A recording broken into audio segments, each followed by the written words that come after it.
테슬라 연간 판매량이 사상 최초로 감소했다. 애플이 중국에서 아이폰 가격을 인하한다.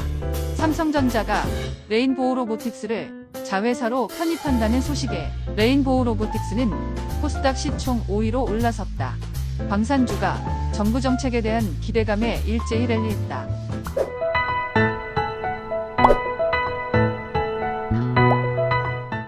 1월 3일 금요일 출근길 주식 시황입니다.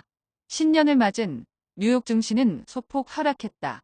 다우존스는 151.95포인트 하락한 42,392.27포인트로 마감했으며 S&P 500 지수는 13.08포인트 하락한 5,868.55, 나스닥은 30포인트 하락한 19,280.79포인트로 마감했다.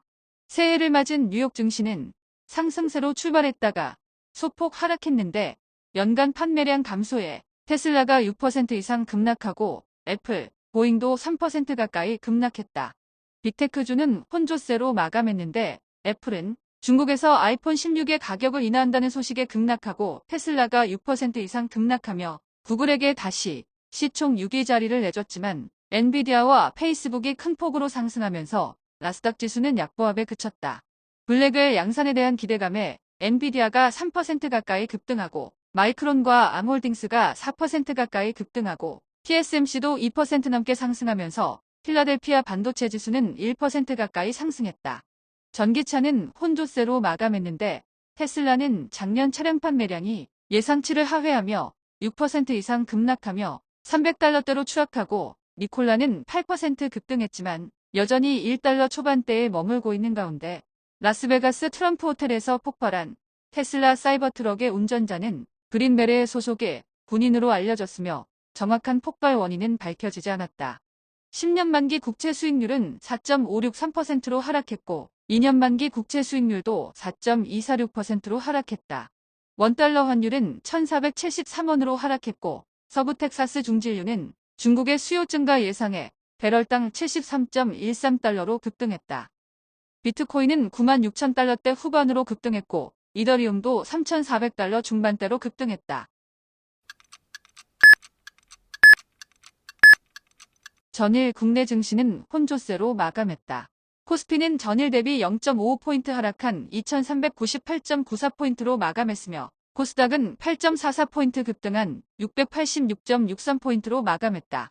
코스피는 외국인과 기관이 2천억씩 넘게 순매도하며 약보합으로 마감했는데 하이닉스는 하락했지만 삼성전자는 소폭 상승하고 한미반도체는 6% 가까이 급등하고 2025년 실적 개선에 대한 기대감에 현대모비스는 5% 넘게 급등하고 현대글로비스는 13% 넘게 폭등한 가운데 고려아연은 5% 가까이 급락하며 100만원대가 무너지고 2차전지 관련주들이 일제히 약세를 보이며 코스피 상승을 제한했는데 삼성 SDI, LG화학, 포스코퓨처엠은 3% 내외로 급락하고 에코프로머티는 6% 넘게 급락했다. 코스닥은 외국인이 1,300억 원 넘게 순매도에 나섰음에도 1% 넘게 상승했는데 JP모간의 대량 순매도에 알테오젠이 3% 넘게 급락하고 에코프로비엠은 4%씩 급락한 가운데 퓨젤도 6% 이상, 신성델타테크는 7% 넘게 급락한 가운데 삼성전자가 레인보우 로보틱스를 자회사로 편입한다는 소식에 레인보우 로보틱스가 상한가를 기록하고 기관이 10만 주 이상 순매수에 나서며 플래시스가 10% 가까이 폭등, 리노공업도 3% 넘게 급등하며 코스닥 상승에 일조했다. 정부의 수출 지원 정책 기대감에 광산주는 일제히 급등하며 코스피 하락을 막았는데 한화 에어로스페이스는 공모채 조달을 통해 단기 차입금을 장기로 돌린다는 소식에 11% 넘게 폭등하고 고스트 로보틱스를 인수한 LI 지넥스원은 로봇주의 랠리에 15% 이상 폭등했다.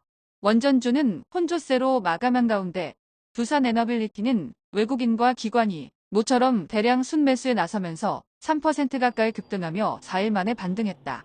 아이폰 수혜주는 대부분 하락한 가운데 LG이노텍은 부진한 4분기 실적 전망에 3% 가까이 급락하고 이녹스 첨단 소재도 2% 넘게 급락했다.